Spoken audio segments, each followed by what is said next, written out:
महाराष्ट्र में नई सरकार बन गई और देवेंद्र फडणवीस ने तीसरी बार मुख्यमंत्री पद की शपथ ले ली।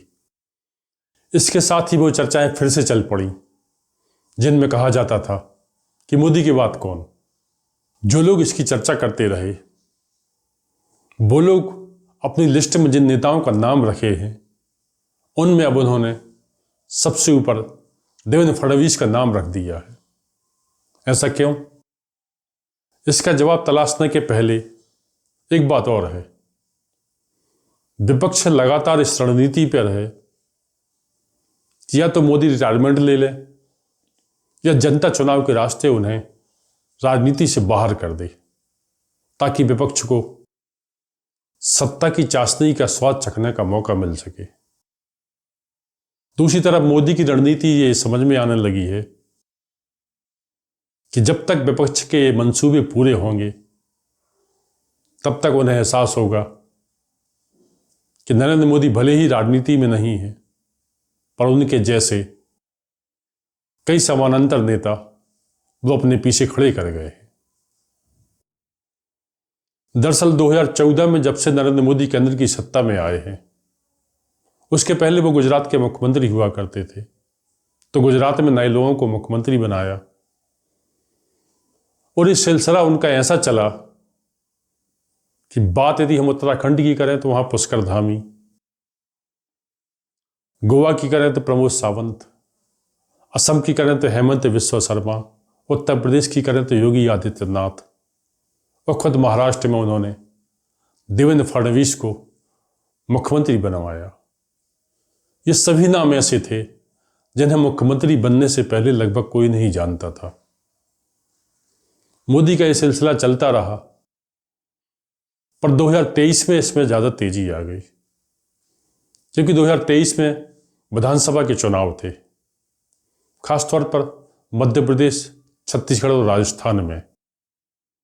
इन राज्यों के विधानसभा के चुनाव में मोदी ने कई सांसदों को विधानसभा में उम्मीदवार बनवा दिया था और जीत के विधायक बन गए।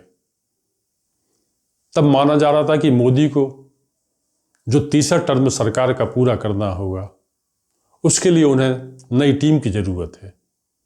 और एक चर्चा ये भी चलती थी कि दरअसल मोदी अपना उत्तराधिकारी ढूंढ रहे हैं। मध्य प्रदेश में सिटिंग सीएम शिवराज सिंह चौहान को मध्य प्रदेश का सीएम नहीं बनाया गया।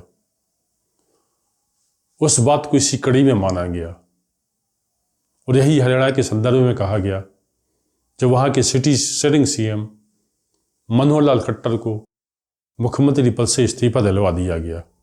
हालांकि इन दोनों को लोकसभा में उम्मीदवार बनवा दिया गया और ये दोनों सांसद बन गए और अब केंद्र में मंत्री हैं। और मध्य प्रदेश, छत्तीसगढ़ और राजस्थान में मोदी अपनी उसी पुरानी रणनीति की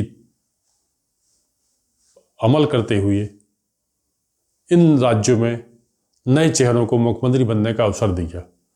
मध्य प्रदेश में मोहन यादव, छत्तीसगढ़ में विष्णुदेव और राजस्थान में भजन लाल शर्मा मुख्यमंत्री बने। ये सभी पहले की तरह ऐसे नेता रहे जिन्हें मुख्यमंत्री बनने के पहले लगभग कोई नहीं जानता था। अब जहां तक मोदी के उत्तराधिकारी की बातें सामने आई तो कहा गया कि शिवराज सिंह चौहान नेता तो अच्छे हैं पर उन्होंने धैर्य की कमी है, एक उतावलापन है उनके अंदर और मनोहर लाल खट्टर की उम्र हो चुकी है। तब नजर गई उनके समर्थकों की योगी आदित्यनाथ पर। योगी आदित्यनाथ तो वैसे बहुत धैर्यवान नेता है क्योंकि आपको याद होगा लोकसभा चुनाव में भारतीय जनता पार्टी की सीटें घट गईं। इसके बाद भी योगी आदित्यनाथ ने अपना आपा नहीं खोया और जब उत्तर प्रदेश में 9 विधानसभा के उपचुनाव की बारी आई तब योगी ने नई रणनीति से इन क्षेत्रों में काम किया और नतीजा अच्छा निकला। 9 में से 7 सीटें भारतीय जनता पार्टी जीत गई। पर योगी के साथ एक समस्या और है, वो नेता अच्छे हैं, राज्य में भी लोकप्रिय हैं, देश में भी लोकप्रिय हैं, पर वो संगठन के नेता नहीं हैं। अब जब महाराष्ट्र में महायुति की सरकार बनी है, देवेंद्र फडणवीस मुख्यमंत्री बने हैं, तब मोदी के समर्थक देवेंद्र फडणवीस को लेकर नई उम्मीदें बांध रहे हैं क्योंकि देवेंद्र फडणवीस संगठन के भी नेता हैं, मैदानी भी नेता हैं, राजनीति में उनकी अच्छी पकड़ है, और जैसे मोदी के मापदंडों पर वो खरे भी उतर रहे हैं। आरएसएस का भी उन्हें समर्थन हासिल है। तो जहां पे विपक्ष ये मानता है कि मोदी किसी तरह राजनीति से बाहर हो जाए ताकि विपक्ष को मोदी से सामना ना करना पड़े, उनकी जगह कोई और होगा, उसका सामना विपक्ष आसानी से कर लेगा।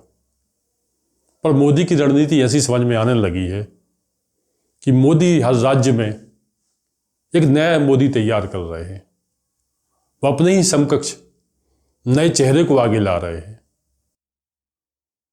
इसके साथ ही उन्होंने कहा है कि वो राजनीति में 1 लाख नए लोगों को प्रवेश देंगे, और ये ऐसे लोग होंगे जिनके परिवार का राजनीति में कोई दूर दूर तक वास्ता नहीं होगा। यानी मोदी की नज़र 2024 पे नहीं, 2047 पर है, क्योंकि मोदी 2047 में देश को एक विकसित राष्ट्र के रूप में देखना चाहते हैं, और 2047 तक भारतीय जनता पार्टी के पास एक मोदी नहीं, अनेक मोदी हों, इसकी तैयारी में मोदी जुटे हुए हैं। विपक्ष फिलहाल मोदी की इस रणनीति से अनजान है। जहां तक मोदी के उत्तराधिकारी की बात है, तो इसमें सबसे पहला नाम आता है अमित शाह का। पर आपको याद होगा कि अटल बिहारी वाजपेयी और लाल कृष्ण आडवाणी के युग में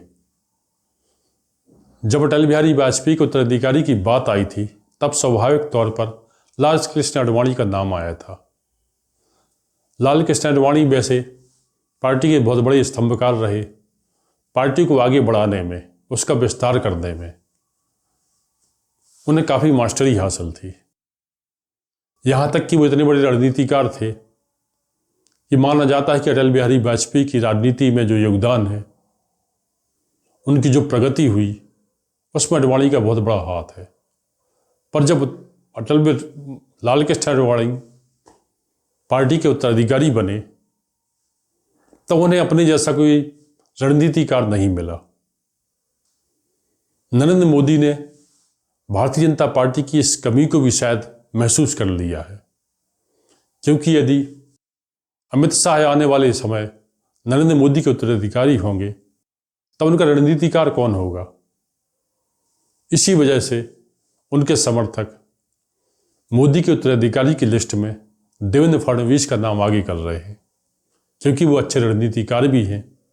तभी तो उन्होंने भारतीय जनता पार्टी को अभी तक की सबसे ज़्यादा सीटें लाने में महाराष्ट्र में अपनी भूमिका निभाई है।